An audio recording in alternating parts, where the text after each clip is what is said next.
Pemirsa, sejumlah elemen masyarakat sore ini akan menggelar aksi solidaritas di Tugu Proklamasi Jakarta Pusat untuk korban pemerkosaan dan pelecehan seksual di Indonesia.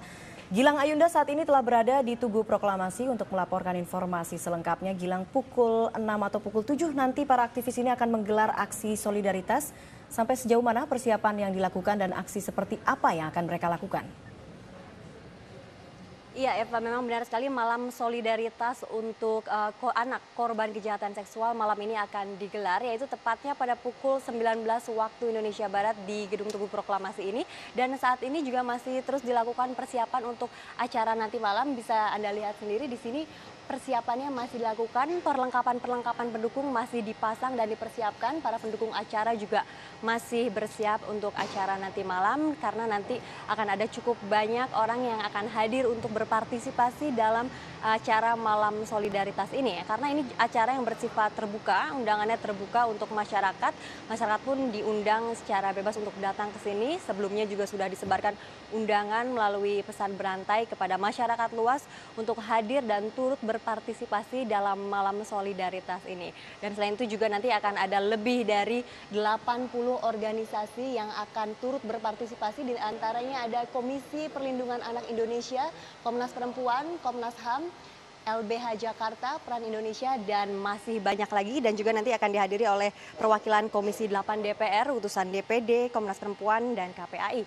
Dan kalau untuk rangkaian acaranya sendiri Eva, jadi nanti akan ada penyampaian testimoni dari pendamping kasus kejahatan seksual terhadap anak yang pernah terjadi di Indonesia. Di sini nanti mereka akan menceritakan dan berbagi kisah dan pengalamannya tentang kasus-kasus yang mereka dampingi seperti apa persisnya, seperti dari Yayasan Puli, Advokat Pendamping, unit P2TP2A yang berada di bawah koordinasi KPAI, dan juga nanti akan dilanjutkan dengan doa bersama yang akan dilakukan mereka yang berpartisipasi di sini, dan disambung dengan menyalakan lilin sebagai simbol harapan supaya tahun ini kasus-kasus kejahatan seksual terhadap anak bisa teratasi, karena awal tahun 2013 ini dianggap sebagai awal tahun yang suram, mengingat sepanjang tahun 2012 maksud saya sudah banyak sekali kasus-kasus kejahatan seksual terhadap anak, dan ini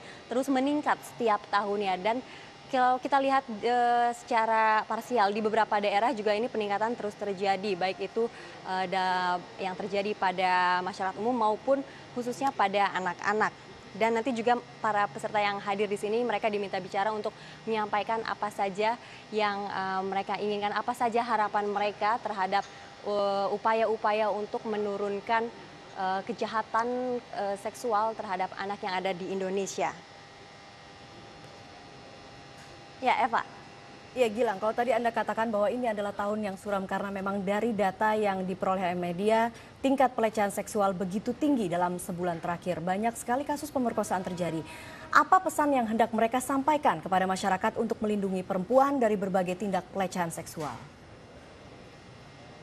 Ya, memang salah satu pesan yang akan disampaikan oleh mereka di sini adalah supaya mereka lebih sadar lagi akan sebuah realita yang ada di sekitar mereka, bahwa banyaknya kejadian kejahatan terhadap seksual khususnya terhadap anak-anak yang belakangan ini marak terjadi. Itu yang harus terus ditingkatkan, mengingatkan kepada masyarakat untuk lebih waspada, dan juga mereka menaruh harapan yang besar terhadap pemerintah pusat dan juga pemerintah daerah untuk bisa lebih menjamin perlindungan anak dari kejahatan seksual, yaitu dengan kebijakan-kebijakan yang ada diharapkan bisa lebih menjamin perlindungan anak lagi. Dan selain itu juga karena kalau dilihat dari sejumlah kasus yang ada, kalau dilihat sudah banyak sekali kasus di Indonesia, sekitar hampir 2.600 kasus yang ada di Indonesia, kurang lebihnya 50%-nya kejahatan seksual yang terjadi pada anak, dan 80% dari kasus-kasus tersebut terjadi pada anak-anak yang berada dalam kondisi ekonomi menengah ke bawah. Hal itu nanti yang akan juga dibahas lebih lanjut, apa sebetulnya penyebabnya sehingga sekitar 80% dari kasus-kasus tersebut ini menimpa pada anak-anak yang berada dalam kondisi ekonomi menengah ke bawah, dan juga mereka menaruh harapan yang besar kepada pihak kepolisian untuk bisa mengusut kasus-kasus seperti ini dengan lebih cepat, tepat, dan juga tuntas. Karena kalau dari pengaduan-pengaduan yang ada, memang mereka banyak yang sudah melapor kepada polisi, tetapi dalam tindak lanjutnya ini dibutuhkan saksi dan juga visum sebagai bukti.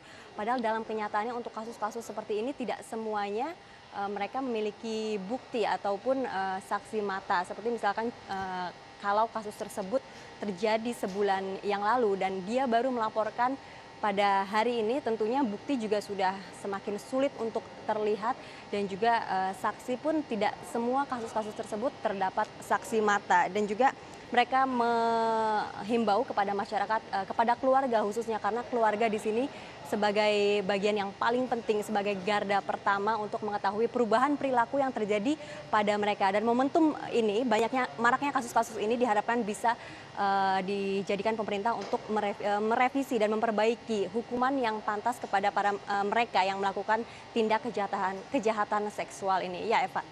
Baiklah, Gilang Ayunda melaporkan langsung dari Tugu Proklamasi Jakarta.